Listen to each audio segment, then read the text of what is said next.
दोस्तों मैं राजकुमार आप सभी का स्वागत करता हूं मास्टर क्लास के इस यूट्यूब चैनल पर। दोस्तों यूपी लेखपाल मुख्य परीक्षा उसके लिए जीके का एक और मॉक टेस्ट लेकर उपस्थित हूं। 25 क्वेश्चन लेके आया हूं, तो आइए शुरू करते हैं एक और मॉक टेस्ट। और इसमें कहा गया है कि सूची 1 को सूची 2 से सुमेलित कीजिए और नीचे दिए गए कूट का सही चयन कीजिए। तो आपको बताना है ये कुछ समाचार पत्र हैं और इनके संस्थापक के बारे में क्वेश्चन आपसे पूछा गया है। चलिए शुरू करते हैं। इसमें क्या कहा गया है? सबसे पहले इसमें कहा गया आपका कि दैनिक आज ये जो समाचार पत्र था इसके संपादक कौन थे? तो दैनिक आज के संपादक थे आपके शिव प्रसाद गुप्त। ए 4 से मेल खाता है। द लीडर जो समाचार पत्र था ये इसके संपादन कौन थे? मदन मोहन मालवीय। बी 3 से मेल खाता है। 4 3।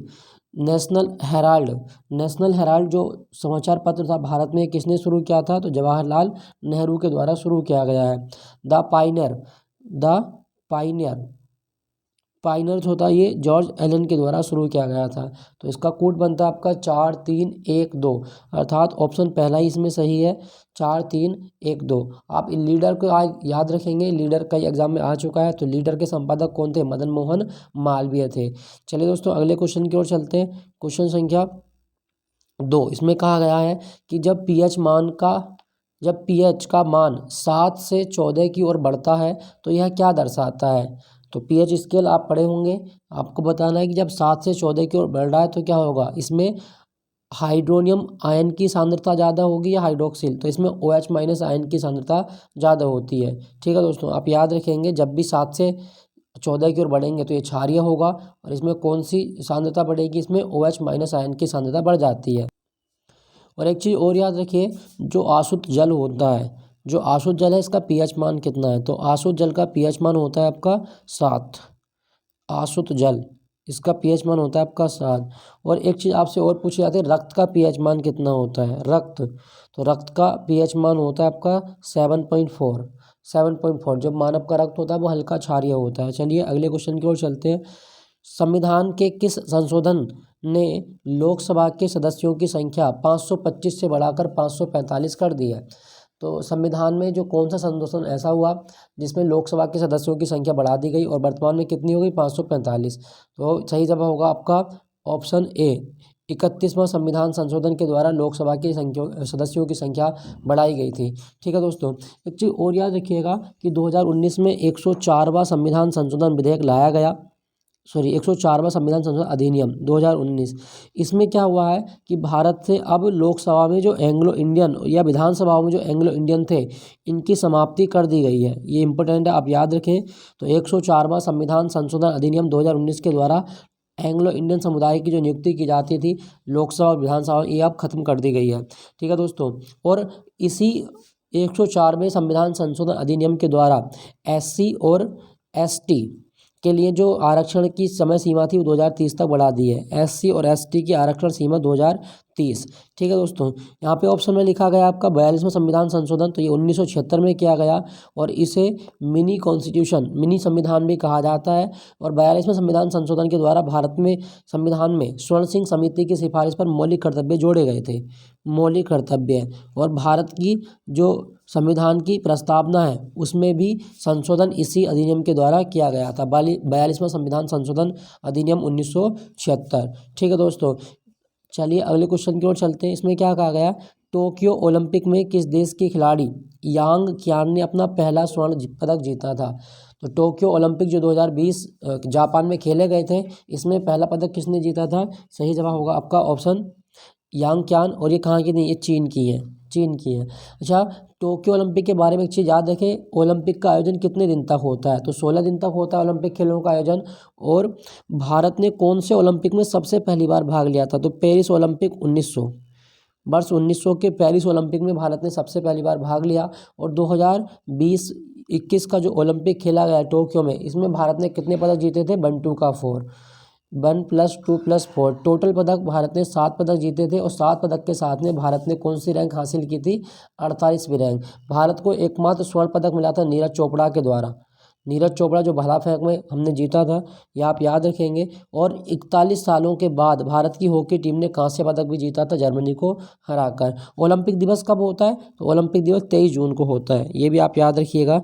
ओलंपिक दिवस 23 जून। और अंतर्राष्ट्रीय Olympic committee, international Olympic committee का मुख्यालय कहाँ पर है? लॉज़ेन में है। लॉज़ेन या लुज़ाने जिसको बोलते हैं, जो स्विट्जरलैंड में है, ये आप याद रखेंगे ओलंपिक कमेटी। चलिए एक चीज़ और याद रखिएगा कि ओलंपिक खेलों का आयोजन कितने साल के अंतराल पे होता है? 4 साल के अंतराल पर ओलंपिक खेल आयोजित किए जाते हैं। प्रतिवर्ष पूरे भारत में कारगिल विजय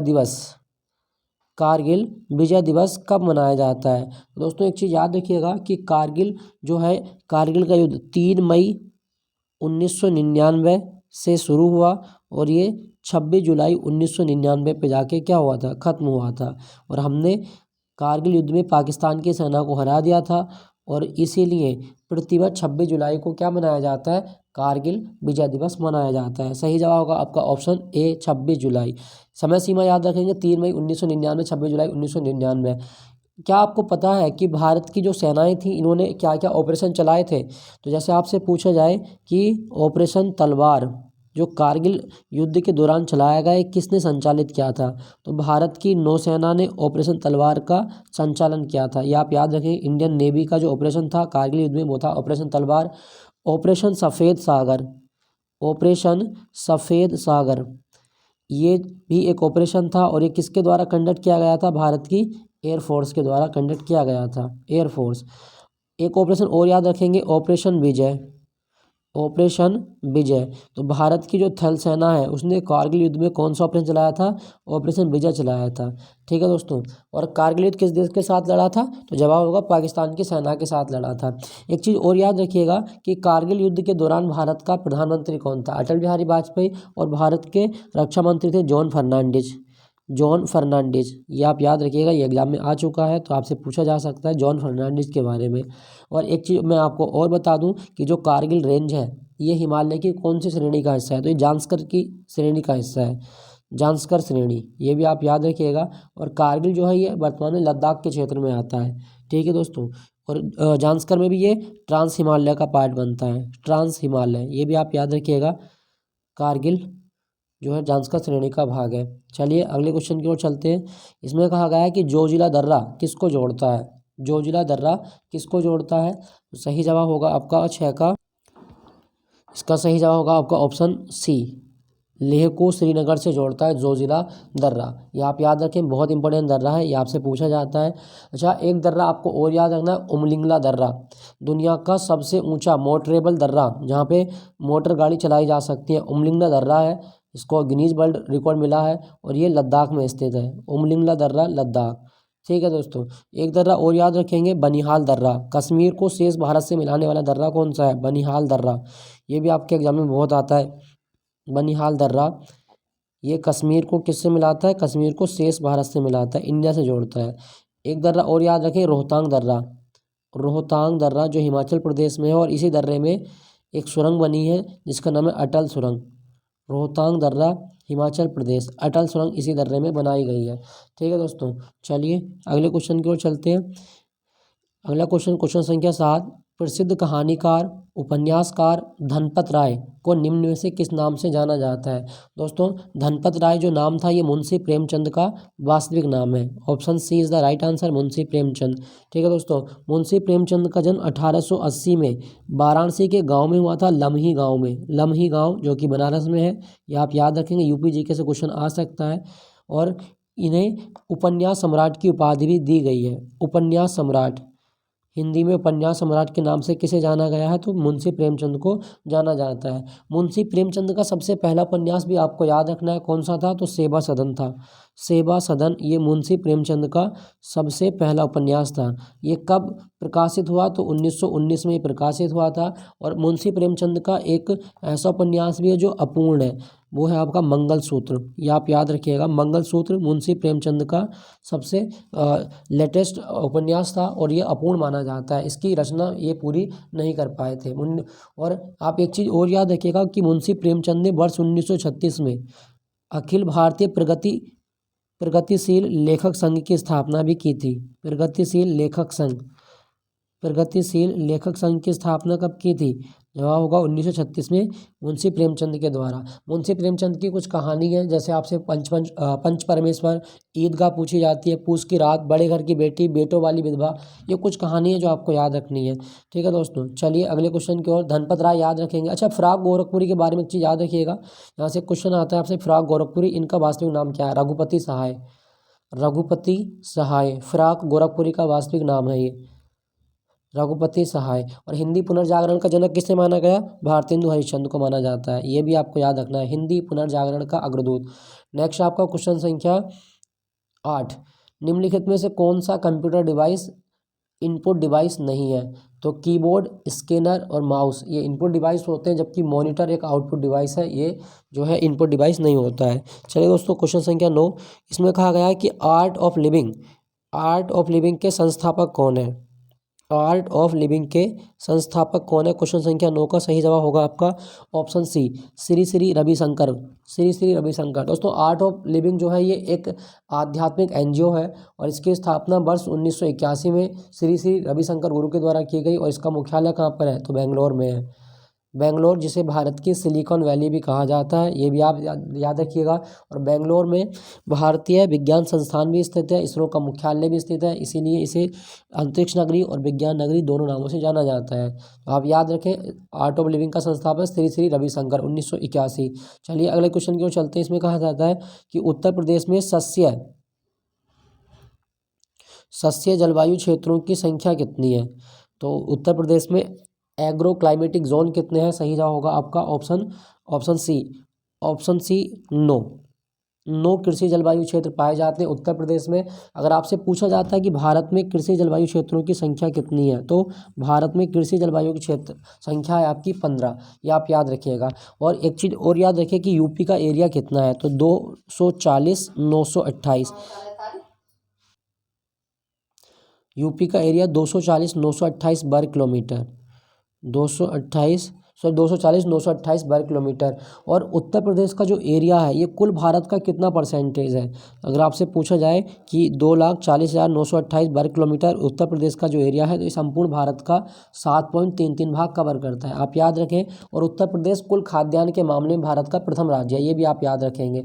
और उत्तर प्रदेश में सबसे ज़्यादा गेहूँ होता है भारत में, और सबसे ज़्यादा गन्ना का उत्पादन भी कौन सा राज्य करता है? यूपी करता है। आलू का उत्पादन भी यूपी में किया जाता है और हरी मटर का उत्पादन भी कहाँ पे होता है? यूपी में होता है। चलिए दोस्तों, अगले क्वेश्चन की ओर चलते हैं।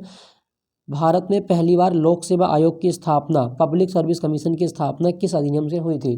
दोस्तों, भारत में जो लोक सेवा आयोग की स्थापना है, इसकी स्थापना गवर्नमेंट ऑफ इंडिया एक्ट 1919 के तहत की गई है। ठीक है दोस्तों, एक चीज़ याद रखिएगा कि इसी एक्ट के तहत भारत में पहली बार लोक सेवा परीक्षा जो लंदन में आयोजित होती थी, ये भारत में हुई थी कब? तो 1922 में भारत में पहली बार लोक सेवा परीक्षा का आयोजन कहाँ पर किया गया था? इलाहाबाद में किया गया था। इलाहाबाद, जिसे हम प्रयागराज के नाम से भी जानते हैं। तो आप याद रखिएगा कि भारत में जो लोक सेवा आयोग है, इसकी स्थापना कौन से अधिनियम के तहत की गई थी? 1919 का भारत सरकार अधिनियम। और लोक सेवा परीक्षा भारत में पहली बार कहाँ पर हुई थी? प्रयागराज में 1922 में हुई थी। अच्छा, आपसे पूछा जाएगा कि भारत में जो लोक सेवा आयोग था, ये कौन से आयोग की सिफारिश पे बना था? तो 1919 का जो अधिनियम था, इसकी के तहत एक कमीशन बनाया गया, ली आयोग, जो रॉयल आयोग था। और ली कमीशन बना था आपका 1923 में। इसी आयोग की सिफारिश पर 1 अक्टूबर 1926 को भारत में लोक सेवा आयोग की स्थापना की गई थी, जिसे वर्तमान में हम संघ लोक सेवा आयोग के नाम से भी जानते हैं। और एक चीज़ याद रखिएगा कि भारत में 3 प्रकार की अखिल भारतीय सेवाएं होती हैं, जिनमें आईएएस होता है, आईएएस के बाद में आईपीएस होता है आपका, और आईएफएस। इन तीनों का एग्ज़ाम कराने का जो जिम्मेदारी है वो किसके पास है? वो भारत के संघ लोक सेवा आयोग के पास है। और संघ लोक सेवा आयोग का मुख्यालय कहाँ पर है? नई दिल्ली में है। और संघ लोक सेवा आयोग के जो अभी हाल ही में अध्यक्ष बने थे, ये कमेंट में लिख के आपको बताना है कौन से, प्रदीप जोशी हैं या कौन है। ठीक है दोस्तों, चलिए अगले क्वेश्चन की ओर चलते हैं। मंदिर निर्माण कला में विमान शैली का प्रचलन किसके शासनकाल में हुआ था? तो एक शैली के बारे में पूछा गया है, विमान शैली जो मंदिरों में यूज की जाती है, इसका जो निर्माण था वो किसके शासनकाल में हुआ था? 12 का सही जवाब होगा आपका ऑप्शन बी, चोल वंश के शासनकाल में। ठीक है दोस्तों, चोल वंश के शासनकाल में ये शैली पनपी थी, विमान शैली। चोल वंश का संस्थापक कौन है? विजयालय, ये आप याद रखिएगा, विजयालय। और चोल वंश दक्षिण भारत में तमिलनाडु और तमिलनाडु के अलावा आंध्र प्रदेश के कुछ हिस्से में ये देखा जाता है, तो इसका संस्थापक माना गया विजयालय को। चोल वंश का जो राष्ट्रीय चिन्ह था वो क्या था? टाइगर था, ये भी आप याद रखेंगे, टाइगर। और एक चीज़ और याद रखिएगा कि जो नटराज की मूर्ति है, नृत्य करती नटराज की मूर्ति जो कांसे से निर्मित है, वो किसकी देन है? चोल वंश की ही देन है, नटराज की मूर्ति, ये आप याद रखेंगे। और चोल वंश का एक राजा था, राजराज चोल, राजराज चोल। इसने तमिलनाडु के तंजौर में बृहदेश्वर मंदिर बनवाया था, ये बहुत इंपॉर्टेंट है, बहुत आता है एग्जाम में, बृहदेश्वर मंदिर। और इसे मंदिर को 1987 में यूनेस्को की सूची में भी शामिल किया जा चुका है। तो आप याद रखिएगा, विमान शैली चोल वंश के शासनकाल में आई थी और राजराज चोल ने बृहदेश्वर मंदिर बनवाया था तमिलनाडु में। चलिए अगले क्वेश्चन की ओर। एंटीटॉक्सिन का इंजेक्शन किसकी रोकथाम के लिए दिया जाता है? तो एंटीटॉक्सिन का इंजेक्शन हम किसके लिए देते हैं? सही जवाब होगा आपका ऑप्शन ए, टिटनेस के लिए दिया जाता है, टिटनेस। दोस्तों एक चीज़ याद रखिएगा कि टिटनेस को लोकजा भी कहा जाता है, लोकजा। लोक मतलब जाम होना, जा मतलब जबड़ा, तो जबड़ा जाम हो जाता है टिटनेस में। और टिटनेस जो होता है ये क्लोस्ट्रिडियम टिटैनी के कारण होता है, एक जीवाणु के कारण टिटनेस होता है। जो जीवाणु जंग लगे लोहे के या किसी धातु के अंदर पाया जाता है या उसके ऊपर रहता है, तो आप याद रखेंगे टिटनेस किससे होता है? आपका जीवाणु से होता है। और एंटीटॉक्सिन इंजेक्शन इसी के लिए दिया जाता है।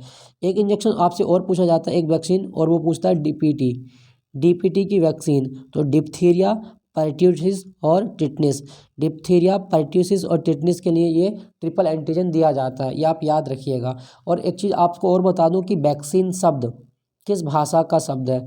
तो वैक्सीन शब्द लैटिन भाषा के वैक्सा शब्द से बना है, ये आप याद रखिएगा। लैटिन भाषा का एक शब्द है वैक्सा, और इस वैक्सा का अर्थ होता है काऊ, काऊ, ये आप याद रखें। और दुनिया में वैक्सीनेशन का जनक कौन है? Edward Jenner. नेक्स्ट आपका, निम्नलिखित विधियों में से कौन सी ऐसी धन विधेयक को अंगीकार करा लेगी जो एक बार लोकसभा द्वारा पारित किया जा चुका है किंतु राज्यसभा द्वारा संशोधित किया गया हो? तो बताइए कौन सी ऐसी विधि है जिसमें कोई विधेयक जो लोकसभा द्वारा तो पारित कर गया हो और राज्यसभा के द्वारा संशोधित किया हो? कौन सी विधि के द्वारा हम ऐसा अंगीकार कर सकते हैं? तो यह राष्ट्रपति को जाएगा, तो ये तो नहीं होगा, राष्ट्रपति को जाएगा, तो ये नहीं जाएगा, गलत है ये तो। लोकसभा की बैठक में भाग लेने वाले तथा मत देने वाले सदस्यों की 2/3 बहुमत से पारित करना होगा, ये भी नहीं होगा। यह दोबारा देखें, यह पारित समझा जाएगा यदि लोकसभा इसे दोबारा संशोधन को स्वीकार अथवा अस्वीकार करते हुए पास करा दे। तो यही आपका सही जवाब है 14 का, ऑप्शन डी। कोई भी धन विधेयक चाहे राज्यसभा अपनी सहमति दे या ना दे, लोकसभा राज्यसभा की सहमति के लिए बाध्य नहीं है। मतलब लोकसभा की पावर है धन विधेयक में और राज्यसभा की कोई भी पावर नहीं है धन विधेयक। आप याद रखेंगे, जो भी आपका मनी बिल होता है उसमें सबसे ज़्यादा पावर किसकी है? तो लोकसभा की। और एक मनी बिल को मनी बिल कब कहा जाता है? जब स्पीकर के साइन हो जाते हैं, ये भी आप याद रखिएगा। और मनी बिल का आर्टिकल कितना है? तो मनी बिल का आर्टिकल 110, ये भी आप याद रखिएगा। और मनी बिल राष्ट्रपति की अनुमति से लोकसभा में पेश किया जाता है पहले। ठीक है दोस्तों। और एक चीज़ और याद रखिएगा, 110 आर्टिकल में तो मनी बिल है, 112 में क्या बात की गई है? तो आर्टिकल 112 में वार्षिक वित्तीय विवरण, जिसे आप बजट के नाम से भी जानते हो, उसका उल्लेख मिलता है, ये आप याद रखिएगा। चलिए दोस्तों अगले क्वेश्चन की ओर चलते हैं। कौन सा देश 2 साल के बच्चों को कोरोना वैक्सीन लगाने वाला दुनिया का पहला देश बन गया? तो 2 साल के बच्चों को जो कोरोना वैक्सीन लगाई थी वो किसने लगाई? ऑप्शन डी, क्यूबा देश ने लगाई थी। और इसकी जो वैक्सीन का नाम है वो है सोबेराना 2, सोबेराना 2, ये वैक्सीन का नाम है इसकी। क्यूबा की राजधानी क्या है? हवाना है। और यहाँ पे मुद्रा चलती है पीसो, पीसो मुद्रा चलती है। एक चीज़ और याद रखना कि क्यूबा को दुनिया में चीनी का कटोरा कहा जाता है, चीनी का कटोरा क्यूबा। चलिए दोस्तों अगले क्वेश्चन की ओर चलते हैं। क्वेश्चन संख्या 16, आल्पस पर्वत श्रृंखला किस महाद्वीप में स्थित है? तो आल्पस रेंज के बारे में क्वेश्चन है, सही जवाब क्या होगा? ऑप्शन ए, यूरोप में स्थित है आल्पस पर्वत श्रृंखला। दोस्तों यूरोप में कई सारे देश हैं जैसे स्लोवेनिया, फ्रांस, जर्मनी, बहुत सारे देशों में आल्पस रेंज मिलती है। और आल्पस रेंज की सबसे ऊंची चोटी है माउंट ब्लैंक, माउंट ब्लैंक, ये आप याद रखिएगा। माउंट ब्लैंक जो आल्पस की सबसे ऊंची चोटी है, किस देश में? तो ये फ्रांस में है, फ्रांस। और एक चीज़ और याद रखें कि जो आल्पस रेंज है ये फोल्ड माउंटेन का एग्जांपल है। फोल्ड माउंटेन बलित पर्वत का उदाहरण ही आप याद रखें, यूरोप महाद्वीप। ठीक है दोस्तों, चलिए अगले क्वेश्चन की ओर। नियंत्रित मुद्रास्फीति का मध्यम स्तर क्या कहलाता है? तो नियंत्रित मुद्रास्फीति का जो मध्यम स्तर है वो प्रतिफल कहलाता है, रिजल्ट कहलाता है, ये आप याद रखेंगे। मुद्रास्फीति क्या होता है? जब मुद्रा का मूल्य गिर जाए और महंगाई बढ़ जाती है। अगला क्वेश्चन देखें, क्वेश्चन संख्या 18। कानपुर स्थित कृषि विश्वविद्यालय का नाम निम्नलिखित में से किस स्वतंत्रता सेनानी के नाम पर रखा गया है? तो उत्तर प्रदेश के कानपुर में किसके नाम पर कृषि विश्वविद्यालय? 18 का सही जवाब होगा आपका ऑप्शन ए, चंद्रशेखर आज़ाद के नाम पर। चंद्रशेखर आज़ाद कृषि विश्वविद्यालय कानपुर। कानपुर के बारे में याद रखिएगा कि भारतीय दलहन अनुसंधान केंद्र कहाँ पर है?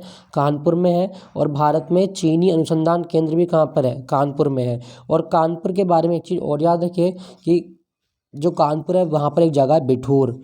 बिठूर क्यों जाना जाता है? तो महर्षि वाल्मीकि का आश्रम था आपका बिठूर में। और कानपुर को राष्ट्रीय राजमार्गों का चौराहा भी कहा जाता है। और यूपी में एक चीज़ और याद रखिएगा कानपुर के बारे में, इसे उत्तर भारत का मैनचेस्टर भी कहा जाता है। उत्तर भारत का मैनचेस्टर कानपुर। और कानपुर के बारे में क्वेश्चन ये आता है कि कांग्रेस का कौन सा अधिवेशन था जिसकी अध्यक्षता सरोजिनी नायडू के द्वारा की गई थी, जो भारतीय राष्ट्रीय कांग्रेस की पहली भारतीय महिला अध्यक्ष थी? तो जवाब होगा कानपुर सेशन 1925। यहाँ कानपुर में हुआ था, ये आप याद रखिएगा। और उत्तर प्रदेश में मान्यता प्राप्त स्टॉक एक्सचेंज कहाँ पर है? तो कानपुर में ही आपका। और एक चीज़ मैं आपको और बता दूं कि कानपुर कौन सी नदी के किनारे? गंगा नदी के किनारे है। और कानपुर में एक स्टेडियम है आपका ग्रीन पार्क स्टेडियम, ये आपसे आ सकता है यूपी जीके में। तो ग्रीन पार्क स्टेडियम कहाँ पर है आपका? कानपुर में, कानपुर। चलिए अगले क्वेश्चन की ओर चलते हैं। अच्छा, एक चीज़ और याद रखिएगा, जब हम कृषि विश्वविद्यालय की बात कर रहे हैं तो आपसे एक कृषि विद्यालय और पूछा जाता है यूपी में, सरदार पटेल कृषि विश्वविद्यालय। सरदार पटेल कृषि विश्वविद्यालय ये कहाँ पर है? तो ये होगा आपका मेरठ में। ये भी आपके एग्जाम में आता है, तो ये आप याद रखिएगा मेरठ में है। और इसके अतिरिक्त एक कृषि विश्वविद्यालय और रखें, याद रखना है, आचार्य नरेंद्र देव कृषि विश्वविद्यालय। आचार्य नरेंद्र देव कृषि विश्वविद्यालय ये अयोध्या में है। और एक और याद रखिएगा आप, सैम हिमिंग बॉटम कृषि विश्वविद्यालय, आचार्य नरेंद्र देव कृषि विश्वविद्यालय इन अयोध्या। ठीक है दोस्तों, चलिए दूसरा ही आपको याद रखना है, सैम हिमिंग बॉटम कृषि विश्वविद्यालय। सेम हिमिंग बॉटम कृषि विश्वविद्यालय ये इलाहाबाद में है। तो ये कुछ कृषि विश्वविद्यालय यूपी के हैं जो आपको याद रखने हैं। सेम हिमिंग बॉटम कृषि विश्वविद्यालय इलाहाबाद। और एक चीज़ और याद रखिए, यहाँ पे ऑप्शन में लिखा गया है आपका महात्मा गांधी का भारत में पहली बार एक मंदिर बना है श्रीकाकुलम। और ये श्रीकाकुलम जो है ये आंध्र प्रदेश में है, आंध्र प्रदेश। तो आप याद रखिएगा कि महात्मा गांधी का मंदिर कहाँ पे बना है? श्रीकाकुलम में। लाल बहादुर शास्त्री का जन्म उत्तर प्रदेश में कहाँ हुआ था? बनारस में हुआ था। और मंगल पांडे का जन्म उत्तर प्रदेश के कौन से जिले में हुआ था? तो ये हुआ था आपका बलिया में। ठीक है दोस्तों, चलिए अगले क्वेश्चन की ओर। खबरों में रहा, अशफाक उल्ला खां चिड़ियाघर कहाँ पर स्थित है? तो उत्तर प्रदेश की सरकार ने उत्तर प्रदेश का तीसरा चिड़ियाघर बनाया है। और ये कहाँ पे बना है? जवाब होगा आपका ऑप्शन बी, गोरखपुर में बनाया गया अशफाक उल्ला खां प्राणी उद्यान। ठीक है दोस्तों, एक चीज़ याद रखिएगा, जो गोरखपुर है यहाँ पे कौन सी नदी बहती है? तो गोरखपुर मुख्यतः नदी गोरखपुर की है, राप्ती नदी है। और गोरखपुर को भारत की टेराकोटा सिटी भी कहा जाता है, ये बहुत इंपॉर्टेंट है, आपसे पूछा जाता है, गोरखपुर टेराकोटा सिटी। और गोरखपुर में एक मेला लगता है खिचड़ी मेला, ये बहुत इंपॉर्टेंट मेला, काफ़ी एग्जाम में आता है, तो ये भी आप याद रखेंगे। और गोरखपुर के बारे में एक चीज़ और याद रखें कि भारत में गीता प्रेस कहाँ पर है? तो गीता प्रेस आपकी गोरखपुर में, गीता प्रेस गोरखपुर। अच्छा, अशफाक उल्ला खां कौन थे? तो अशफाक उल्ला खां ने अपने कई सारे क्रांतिकारी दोस्तों के साथ मिलकर 9 अगस्त 1925 को काकोरी ट्रेन एक्शन को अंजाम दिया था। और काकोरी ट्रेन एक्शन लखनऊ में जो काकोरी स्टेशन है उस पर खड़ी 8 डबल डाउन डेकर जो सहारनपुर को जा रही थी, उस ट्रेन में सरकारी खजाने की लूटपाट की थी। और ये जो काकोरी ट्रेन एक्शन था, काकोरी ट्रेन एक्शन, इसमें कौन से संगठन के क्रांतिकारी थे? एचआरए के क्रांतिकारी थे। हिंदुस्तान रिपब्लिकन एसोसिएशन इसके क्रांतिकारी लोग थे, इसमें जिन्होंने इस घटना को अंजाम दिया था। और जब काकोरी ट्रेन एक्शन किया गया तो भारतीयों के जो क्रांतिकारी थे उन्होंने C96 माउजर का प्रयोग किया था, और ये माउजर जर्मनी से मंगाए गए थे। ये भी आपको याद रखना है कि काकोरी कांड में जो माउजर प्रयोग किए गए थे वो C96 प्रोटोटाइप थे। ये कौन से देश से मंगाए थे? जर्मनी से मंगाए गए थे। अशफाक उल्ला खां के बारे में एक चीज़ याद रखें कि काकोरी ट्रेन एक्शन के नायक अशफाक उल्ला खां का जन्म उत्तर प्रदेश में कहाँ पर हुआ था? शाहजहाँपुर में हुआ था, शाहजहाँपुर। और अशफाक उल्ला खां को फांसी कहाँ पर हुई थी? ये आप कमेंट में लिख के बताएंगे। मैं आपको ऑप्शन दे रहा हूँ, गोरखपुर में हुई थी, या फैजाबाद में हुई थी, या नैनी जेल में हुई थी। बस इसी में से एक आंसर है आपका। तो अशफाक उल्ला खां जो काकोरी ट्रेन के नायक हैं, ये आप याद रखें। और काकोरी ट्रेन घटना कहाँ पर हुई थी? तो लखनऊ में हुई थी। और ये ट्रेन कहाँ जा रही थी? तो लखनऊ से सहारनपुर जा रही थी। आप याद रखेंगे सन 9 अगस्त 1925। संगठन कौन सा था? तो हिंदुस्तान रिपब्लिकन एसोसिएशन। चलिए दोस्तों अगले क्वेश्चन की ओर चलते हैं। वैश्विक भुखमरी सूचकांक 2021 में भारत की रैंक क्या है?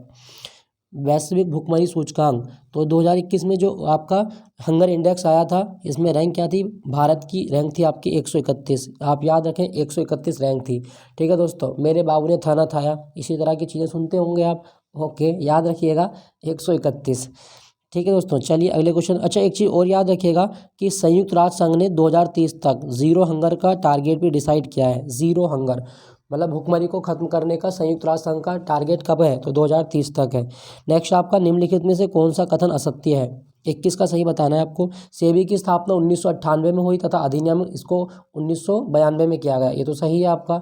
सेबी के वर्तमान चेयरमैन अजय त्यागी हैं। खैर ये जो क्वेश्चन है ये अभी के लिए इसको कैंसिल कर देते हैं, क्योंकि इसका चेयरमैन अभी बदल गए हैं। बताता हूँ कौन बने हैं। एशिया का सबसे पुराना stock exchange national stock exchange है, जिसका सूचकांक निफ्टी है। तो 21 का सही बताना है आपको। सही जवाब असत्य कथन कौन सा है? दोस्तों एशिया का सबसे पुराना stock exchange national stock exchange नहीं है, ये है आपका BSE बॉम्बे स्टॉक एक्सचेंज है। बॉम्बे स्टॉक एक्सचेंज है, ये आपका कथन गलत है। आपका सी वाला जो है ये आपका गलत दिया गया है। बाकी ये भी सही है आपका, और ये भी सही है। ठीक है दोस्तों, अब बात करते हैं कि सेबी का जो अध्यक्ष बने वो कौन बने। तो सेबी के इतिहास में पहली बार एक महिला अध्यक्ष बनी है, इनका नाम है माधवीपुरी बुच। माधवीपुरी बुच जो वर्तमान में अध्यक्ष भी है इसी की।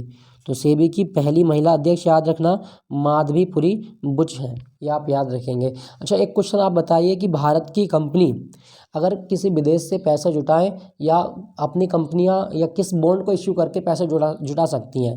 तो आपको बताना है कि भारत की कंपनी कौन सा बॉन्ड जारी करती है जिनके द्वारा वो पैसा या पूंजी जुटाती हैं। कमेंट में लिख के बताइएगा।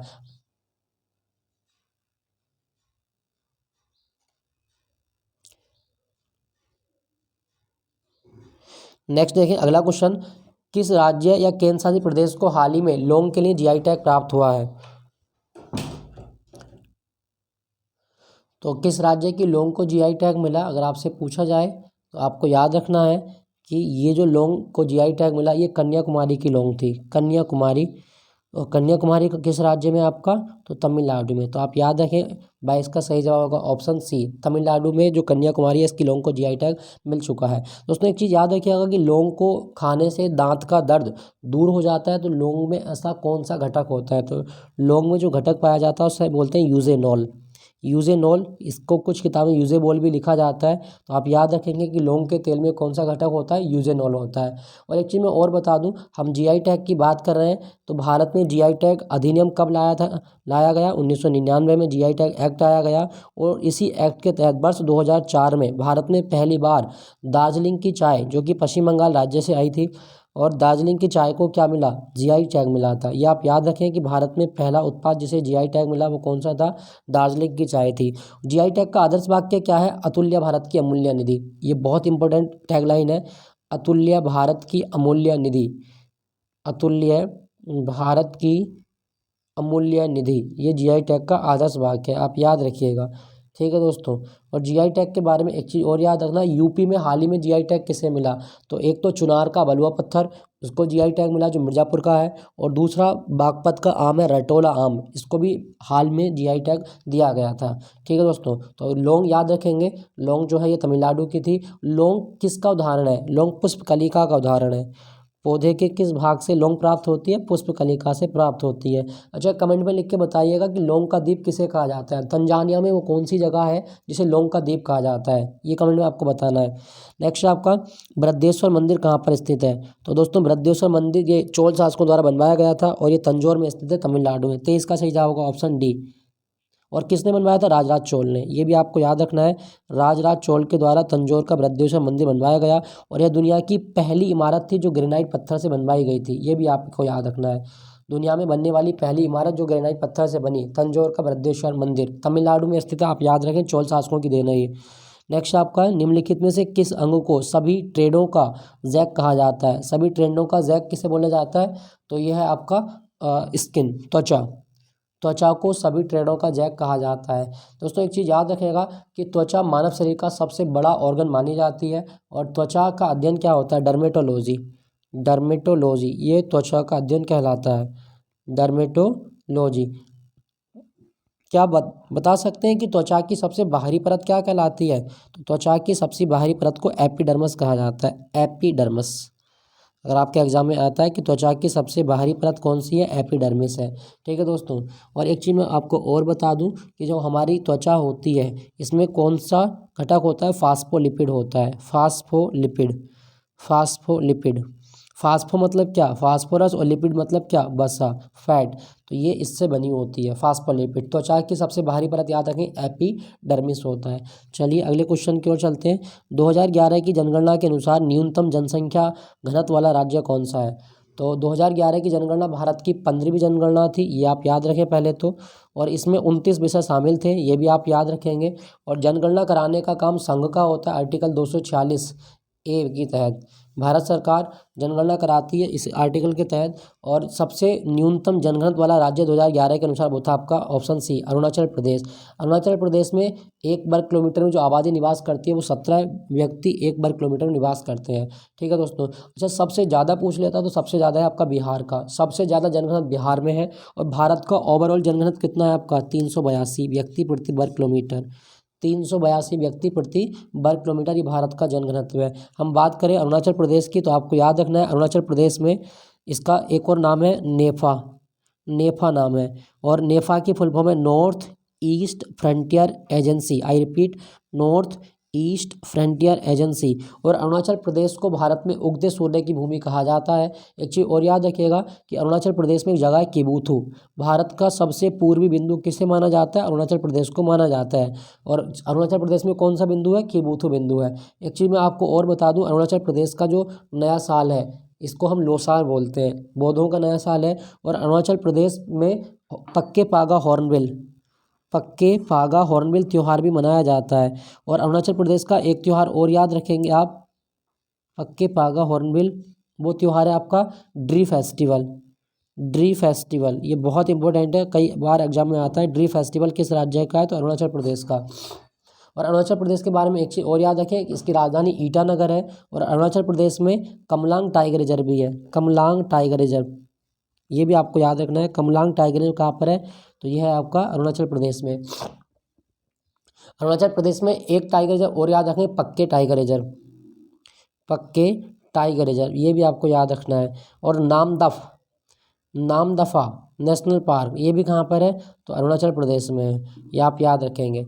और अरुणाचल प्रदेश भारत का सबसे पूर्वी राज्य, ये भी आप याद रखें। इसे वनस्पति शास्त्रियों का स्वर्ग भी कहा जाता है, तो ये आप याद रखें। क्वेश्चन संख्या 25 का सही जवाब होगा ऑप्शन सी, अरुणाचल प्रदेश। ठीक है दोस्तों। इसमें कुछ जनजाति भी आपसे एग्जाम में पूछी जाती है, जैसे नीसी जनजाति पूछी जाती है, अप्तानी जनजाति पूछ ली जाती है आपसे, मिसमी जनजाति भी आपके एग्जाम में आती है, मिसमी, डफला भी एग्जाम में पूछी जाती है, डफला जनजाति किस राज्य में आती है, तो ये सब अरुणाचल प्रदेश के ट्राइब हैं। ठीक है दोस्तों। कमेंट में लिख के बताइएगा कि अरुणाचल प्रदेश का गठन कब हुआ था, कौन सी तारीख थी फरवरी की और कौन सा सन था। ठीक है दोस्तों। तो ये थे टॉप 25 क्वेश्चन। आई होप कि ये सेशन आपको अच्छा लगा होगा। अगर सेशन अच्छा लगा तो वीडियो को लाइक ज़रूर कीजिएगा, चैनल को सब्सक्राइब जरूर कीजिएगा और मेरे साथ में बने रहिएगा। चलिए दोस्तों, आज की क्लास को यहीं विराम देता हूँ। Jai Hind, take care, bye bye.